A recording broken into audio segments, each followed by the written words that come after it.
बच्चों, आज हम पाठ 6 शमशेर बहादुर सिंह की कविता उषा का अध्ययन करेंगे।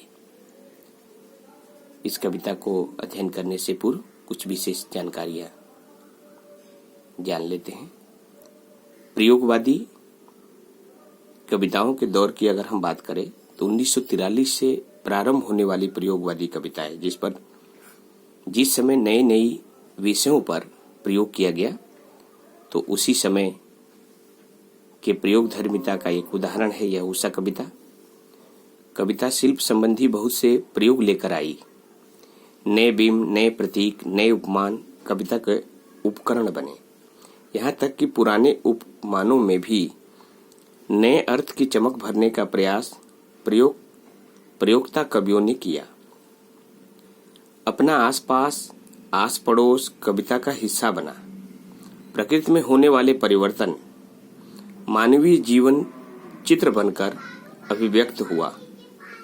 प्रस्तुत कविता सूर्योदय के ठीक पहले के पल पल परिवर्तित प्रकृति का शब्द चित्र है। शमशेर ऐसे बिंबधर्मी कवि हैं जिन्होंने प्रकृति की गति को शब्दों में बांधने का अद्भुत प्रयास किया है। यह कविता में इसका उदाहरण प्रस्तुत करती है।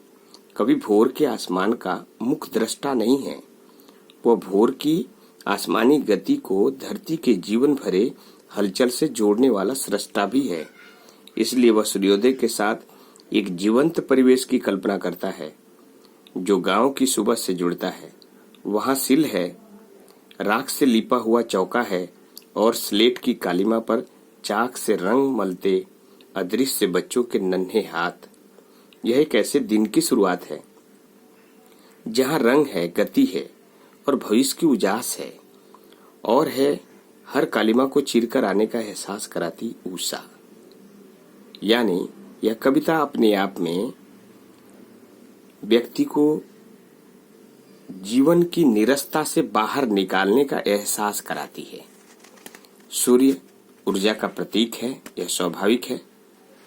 सूर्योदय से पूर्व और सूर्योदय के पश्चात अनेक कवियों ने कविताएं लिखी है, लेकिन पहली बार सूर्य उदय होने से ठीक पहले के दृश्य पर अगर किसी की दृष्टि गई तो वह शमशेर बहादुर सिंह है।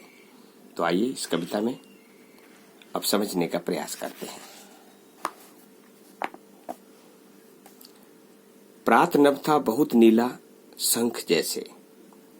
प्रातःकालीन सूर्योदय से पूर्व आसमान बिल्कुल नीला, साफ, स्वच्छ दिखाई देता है, जिसकी तुलना शंख से की गई है।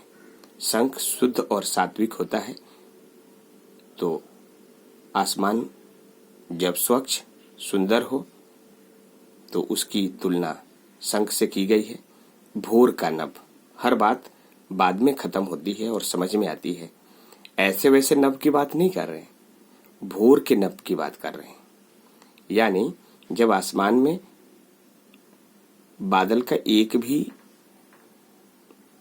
कण न दिखाई देता हो और आसमान बिल्कुल साफ हो, उस समय की बात करें। राख से लिपा हुआ, स्लेटी रंग को राख से लिपा हुआ बता रहे हैं, क्योंकि राख का रंग भी स्लेटी रंग का होता है। जिस प्रकार से ग्रामीण परिवेश में दिन की शुरुआत चौके की लिपाई पुताई से शुरू होती है, ठीक वैसे ही मानो प्रकृति भी अपनी शुरुआत कर रही हो और आसमान को बिल्कुल राख से लिपा हुआ, यानी शुद्ध और सात्विक बनाने का जो प्रतीक है, उसका प्रयास करते हुए दिखाई दे रहे। अभी गीला पड़ा है, यह बात देखिए ब्रैकेट में रखी गई है, यानी अभी वह सूखा नहीं है, अभी अभी उसे लिपा गया है। यानी आसमान में जो नमी के कण हैं, जो ओस की बूंदे हैं, उसके माध्यम से इस बिंब को सृजित करने का प्रयास किया गया है। बहुत काली सिल जरा से लाल केसर से कि जैसे धुल गई हो। बहुत काली सिल का प्रयोग जनरली रसोई घर में होता है, जिस पर हम मसाले पीसने का काम करते हैं, और जमीन में लगे होने के कारण वह धीरे धीरे काली पड़ जाती है। वह भाग ही उसके प्रयोजनीय रहता है जिस पर हम मसाले पीसने का काम करते हैं। बहुत काली सील जरा से लाल केसर से कि जैसे धुल गई हो। लाल केसर, केसर एक तरह का मसाला होता है जिसको पीसने मात्र से लाल रंग अपने आप दिखाई देने लगता है। ठीक वैसे ही है जैसे स्लेट पर या लाल खड़िया चौक मल दी हो किसी ने। जिस प्रकार से काली स्लेट पर लाल या सफेद खड़िया चौक को मल देते हैं या कोई चीज लिख देते हैं तो दिखाई देता है, ठीक वैसे ही स्लेटी रंग के आसमान में सूर्य की एकाध किरणें अगर आ जाती हैं तो वो ऐसा दृश्य दिखाई दे रहा है जैसे किसी ने काले स्लेट पर लाल खड़िया से कोई लाइन खींच दी हो, कोई चित्र बना दिया हो। और आगे बिंब के माध्यम से समझाते हैं, नील जल में या किसी की गौर झिलमिल देह जैसे हिल रही हो। नील जल यानी नीला रंग जल का प्रतीक है और गौर झिलमिल देह जैसे हिल रही हो। कहने का अर्थ यह है कि साफ स्वच्छ जल में जिस प्रकार से सूर्य की किरणें अपने रूप रंग को हिलती हुई प्रतीत कराती हैं, ठीक वैसे ही स्वच्छ जल में जैसे कोई व्यक्ति विशेष अपने हाथ या पैर को डाल देता है तो वह साफ उसके हाथ या पैर दिखाई देते हैं। उसी दृश्य को समझाने के लिए उन्होंने ऐसे बिंब का प्रयोग किया है। नील जल में या किसी की गौर झिलमिल देह जैसे हिल रही हो और जादू टूटता है इस उषा का, अब सूर्योदय हो रहा है।